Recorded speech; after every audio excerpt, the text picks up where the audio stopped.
देखिए ये 9 बहरहाल वो अब केस चल रहा है। मैं पेंडिंग ट्रायल के मुतालिक क्या कह सकता हूँ, जज साहब ने कैसे फैसला करना है और कैसा सुनाना है। लेकिन मैं आज आपको भी ये बता दूं कि ये पहले तीन केसेस के अंदर जो सजा हुई थी, तो आप ज़रा वो देख लिए कि फैसला किया गया एस्टेब्लिशमेंट का कि 8 फरवरी के इलेक्शन से पहले पहले इनको सजा सुना देनी चाहिए, ताकि लोग जो हैं मुतनफ़र हो जाएं और कहें कि जी अब ख़त्म हो गई ये पार्टी। लिहाजा 3 केसेस के अंदर उन्होंने दिन रात उनको बिठा के जजिस को, अब आप जब जेल ट्रायल होता है तो जज जो होता है उसके ड्यूटी रोस्टर जो है वो हाई कोर्ट की तरफ से जाता है कि इतने बजे सुबह अदालत लगेगी, इतने बजे बर्खास्त हो जाएगी। रात के 12-1 बजे वो किसकी हुक्म से जज बैठा हुआ था वहां पर?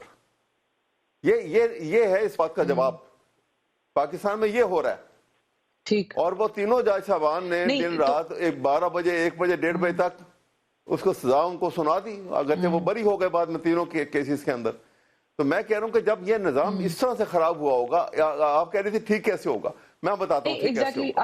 आई अगर मतलब वैसे वक्त की कमी है, मैं चाहूंगी जी रजा हारून साहब को भी इसमें इन्वॉल्व कर ले जी जी क्योंकि बिल्कुल वक्त कम है। रजा हारून साहब, जी जी योर टेक प्लीज। जी जी जी, जी बताइए। ये सब ठीक कैसे होगा? ये सब ठीक होगा आइन पे अमल दरामद से। आइन पे अमल दरामद हो, पॉलिटिकल स्टेबिलिटी हो, लोग जो हैं वो ये सही बात कर रहे हैं, बिल्कुल एग्जैक्टली। डायलॉग करें, डायलॉग से बातचीत करें। देखिए बहुत बुरे-बुरे हालात होते हैं, बहुत बुरी-बुरी दुश्मनियाँ तक हो जाती हैं सियासत में, लेकिन फिर भी आपको at the end of the day table पे आके बैठना होता है, बात करनी होती है। अगर आप अवामी सियासत कर रहे हैं, ठीक। अगर आप ज़ाती सियासत कर रहे हैं, किसी की रिहाई की सियासत कर रहे हैं, मुकदमात खत्म करने की सियासत कर रहे हैं, तो फिर आपका ध्यान अवाम की मुश्किलात की तरफ नहीं होता।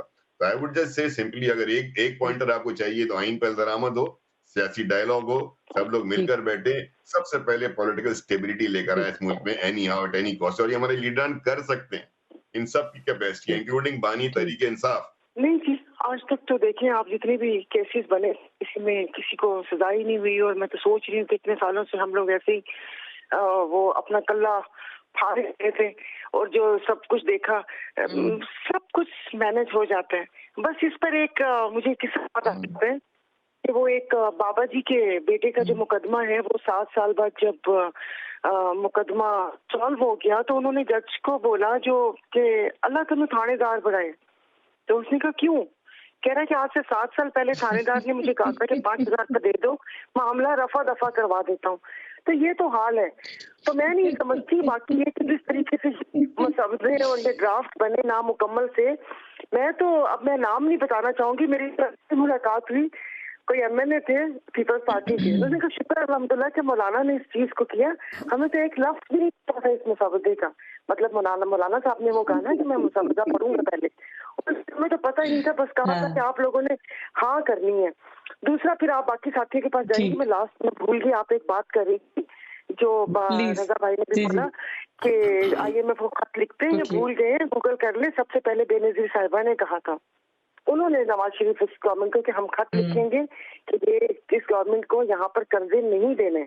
और मैं तो मुझसे पूछा था, मैं तो खुद खत लिखने के हक में थी, क्योंकि वो कर्जा फरवा आपने और मैंने देना है, उसको जिसकी मद में देना है वो हमने देना है।